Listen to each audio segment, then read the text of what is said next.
അപ്പോൾ നമ്മൾ റൂമൊക്കെ എടുത്ത് കഴിഞ്ഞ ദിവസത്തെ എപ്പിസോഡിൽ കാണിച്ചു നമ്മൾ റൂമൊക്കെ എടുത്ത് എന്നിട്ട് ഫുഡ് കഴിക്കാനായിട്ട് റെസ്റ്റോറൻറ്റിലേക്ക് പോകുന്നതാണ്. അപ്പോൾ അവിടുത്തെ റെസ്റ്റോറൻറ്റ് അടച്ചേക്കായിരുന്നു. കാരണം ഞങ്ങളുടെ ഹോട്ടലിൽ താഴെ തന്നെ റെസ്റ്റോറൻറ്റ് അവർ ഉണ്ടായിരുന്നു. പക്ഷേ അതിൻ്റെ സമയം കഴിഞ്ഞു, ഇപ്പോൾ ഒരു 11 മണിയൊക്കെ ആയിട്ടുണ്ട്. അപ്പോൾ നമ്മൾ ഫുഡ് കഴിക്കാനായിട്ട് പോകുക. അപ്പോൾ ഹോട്ടലുകാർ പറഞ്ഞതനുസരിച്ച് നമ്മളിവിടെ ഒരു ഹലാൽ ഫുഡ് കിട്ടുന്ന ഒരു റെസ്റ്റോറൻറ്റ് ഉണ്ടെന്ന് കണ്ട് നമ്മൾ അവിടെ പോയതാണ്. അപ്പോൾ അവിടെ ചെന്നപ്പോൾ കൈ തുടക്കാൻ തന്ന സംഭവമാണ് ഞാൻ നേരത്തെ കാണിച്ചു തന്നത്.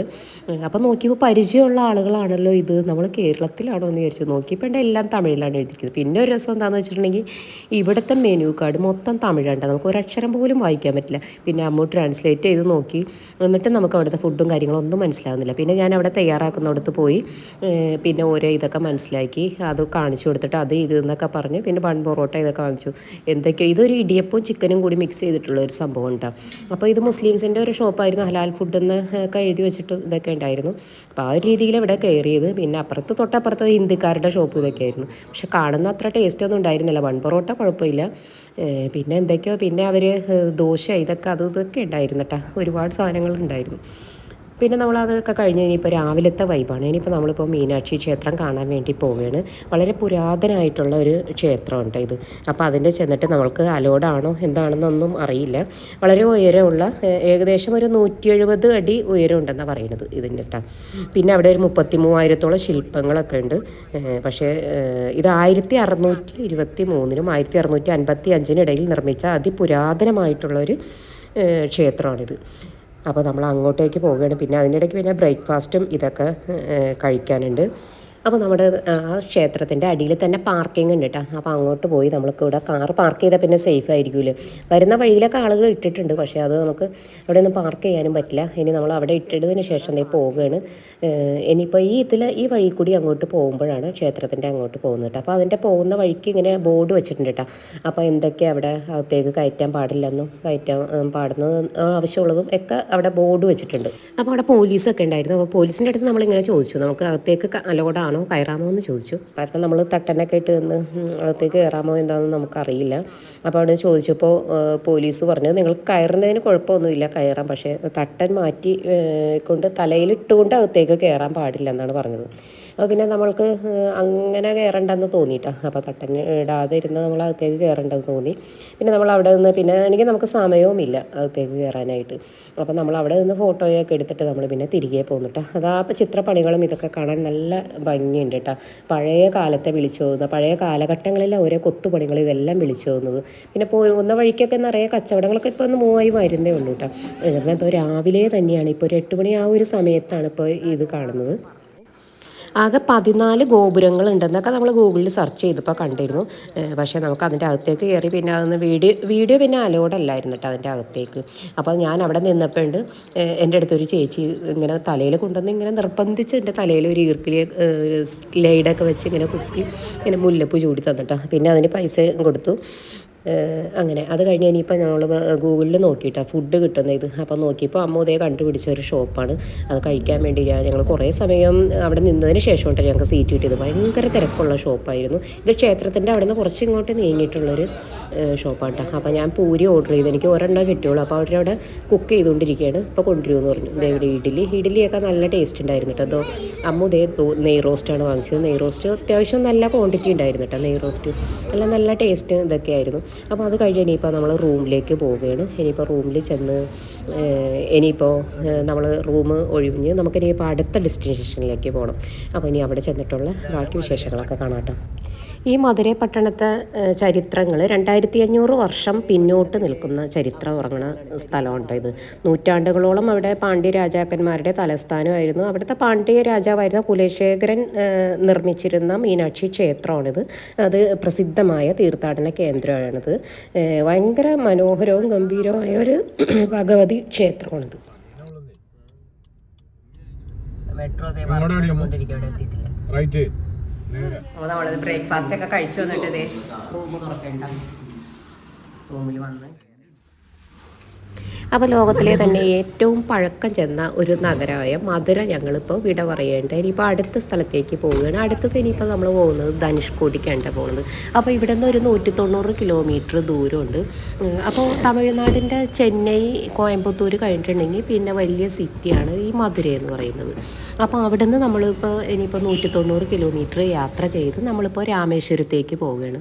അപ്പോൾ അവിടെ ചെന്നിട്ട് ഡോക്ടർ APJ അബ്ദുൽ കലാം അദ്ദേഹത്തിൻ്റെ മ്യൂസിയം ഉണ്ട്, അദ്ദേഹത്തിൻ്റെ വീടുണ്ട്, അതൊക്കെ കാണാൻ ലക്ഷ്യമാക്കിയാണ് നമ്മൾ പോകുന്നത്. ഇപ്പോൾ നമ്മളെല്ലാം കഴിഞ്ഞപ്പോൾ ഇറങ്ങിയ ഒരു സമയം 11 മണിയാണ്. നമ്മളന്ന് വീട്ടിൽ നിന്ന് നമ്മൾ ഇറങ്ങിയതും 11 മണിക്കായിരുന്നു കേട്ടോ. ഇപ്പോഴും ഒരു 11 മണി സമയമാണ്. റൂമിൽ വന്ന് പിന്നെ ഫ്രഷ് ആയൊക്കെ നമ്മൾ ഇറങ്ങി ആ സമയമായി. ഇനിയിപ്പോൾ അതേ കണ്ടില്ലേ, ഇവിടെ ഓരോ സ്ഥലങ്ങളും തെരുവുകളും കാണുമ്പോഴും അറിയാം ഇങ്ങനെ തകർന്നു കിടക്കുന്ന രീതിയിലുള്ള ഒരു അന്തരീക്ഷം ഇതൊക്കെയാണ്. ഇനിയിപ്പോൾ ഇതൊരു ശവമഞ്ചലാണെന്ന് തോന്നണ്ട, ഡെഡ് ബോഡിയൊക്കെ കൊണ്ടുപോകുന്ന ഒരു ഇത് പല സ്ഥലങ്ങളിലും കാണാം കേട്ടോ ഈ വാഹനം നിർത്തിയിരിക്കുന്നത്. ഇപ്പോൾ അതേ നല്ല വെയിലാണിപ്പോൾ. വില്ലേജ് ഇവിടുത്തെ സിറ്റിയാണ് ഇതല്ലേ. പാണ്ഡ്യ രാജാക്കന്മാർ കഴിഞ്ഞിട്ടുണ്ടെങ്കിൽ പ്രധാനമായിട്ടും ഈ മധുരയുടെ ചരിത്രം കണ്ണകിയായിട്ട് ബന്ധപ്പെട്ടിരിക്കട്ടെ. കണ്ണകിയുടെ കഥയാണ് പിന്നെ പറയാനുള്ളത്. തമിഴ് ഇതിഹാസ കാവ്യമായ ചിലപ്പതികാരം രചിച്ചത് നമ്മളൊക്കെ സ്കൂളിൽ പഠിച്ചിട്ടുള്ള കാര്യമാണല്ലോ. അപ്പോൾ മധുര പാണ്ഡ്യന്മാരുടെ തലസ്ഥാനമായിരുന്നു എന്ന് നമുക്കറിയാം. അപ്പോൾ അവരുടെ ഭരണത്തിൻ്റെ കീഴിൽ നഗരം വലിയ പുരോഗതി നേടിക്കൊണ്ടിരിക്കുകയായിരുന്നു. അപ്പോൾ ചിലപ്പതികാരം ഇതിഹാസത്തിൽ കണ്ണകി ഒരു വീരനായികയാണ്.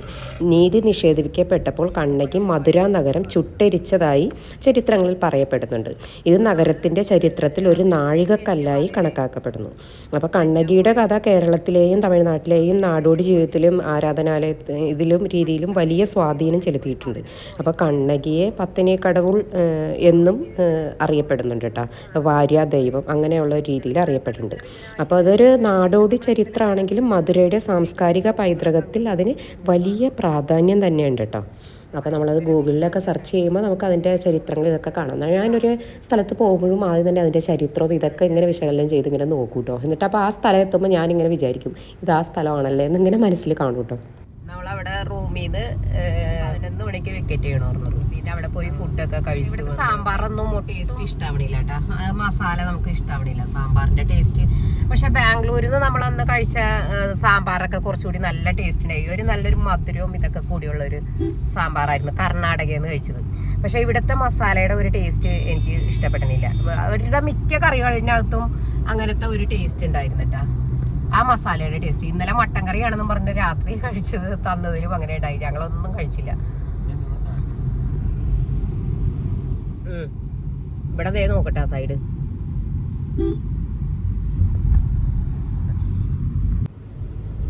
സ്പീഡ് കുറക്കാൻ വേണ്ടി ഇങ്ങനെ പല സ്ഥലത്തും വെച്ചിട്ടുണ്ട് കേട്ടോ, ബാരിക്കേഡ് വെച്ചിട്ടുണ്ട്. National highway authority of FASTag നമ്മൾ ചാർജ് ചെയ്തിട്ടാണ് പോകുന്നത്. അപ്പോൾ അതിന് കുറച്ച് ബാലൻസ് ഉണ്ടായിരുന്നു. പിന്നെ 1000 റുപ്പീസും കൂടി നമ്മൾ ചാർജ് ചെയ്തിരുന്നു.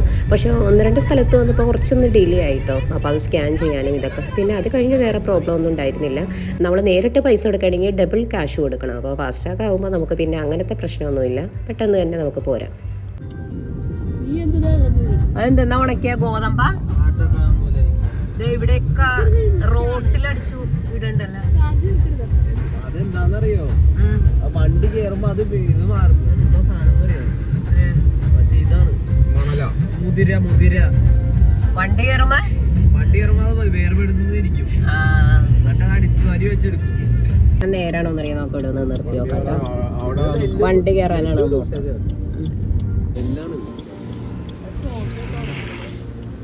ഉണക്കണതാണ് നെല്ല്. എന്താണ് മുതിരയൊക്കെ ഇത് ഇവിടെ വഴിയരികത്തൊക്കെ കാണണ്ടേ, പൊളിറ്റിക്സിന്റെ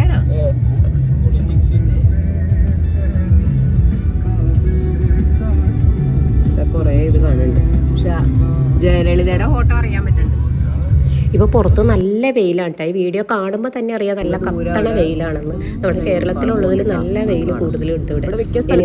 കുറച്ച് അങ്ങോട്ട് ചെന്നിട്ട് നമുക്കൊരു സ്ഥലത്ത് എവിടെയെങ്കിലും കാണുമ്പോൾ നിർത്താന്ന് കരുതി പോകുക. നമ്മൾ ഇവിടെ അതേ ഒരു സ്ഥലത്ത് നിർത്തിയതാണ് കേട്ടോ, ഡ്രിങ്ക്സ് എന്തെങ്കിലും കുടിക്കാൻ. ഇത് കഴിഞ്ഞാലേ റോഡ് ഇതൊക്കെ കാണും. ഇതിപ്പോ എവിടെ എത്താറായിട്ടുണ്ട്? രാമേശ്വരം തന്നെ 100 കിലോമീറ്റർ പോകണമെന്ന് തോന്നുന്നു. നല്ല വെയിലാണ് കേട്ടോ ഉച്ച സമയം. ഇപ്പോൾ സമയം 12:33 ആയിട്ടുണ്ട്.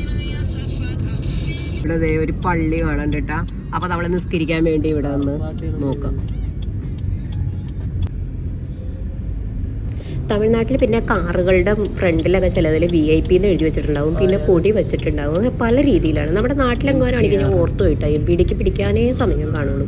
അതപ്പോൾ എല്ലാവരുടെ കാറിലും ഉണ്ടാവും കേട്ടോ പലതരത്തിലുള്ള വർണ്ണങ്ങളിലുള്ള കൊടികളൊക്കെ വെച്ച് പോകുന്നത്. അപ്പോൾ ഇന്നത്തെ എപ്പിസോഡ് ഞാൻ ഇവിടെ വെച്ച് വൈൻഡപ്പ് ചെയ്യേണ്ട. ബാക്കി വിശേഷങ്ങളൊക്കെ ഇനി നമ്മൾ രാമേശ്വരത്ത് ചെല്ലണതും അവിടെയുള്ള മ്യൂസിയത്തിൽ പോണതും ബാക്കി ഇതെല്ലാം അടുത്ത വീഡിയോയിൽ കാണിക്കാം കേട്ടോ. അപ്പോൾ ഞാൻ ഇന്നത്തെ വീഡിയോയുടെ വൈൻഡപ്പ് ചെയ്യാണ്. അപ്പോൾ ഇനി അടുത്ത ദിവസം.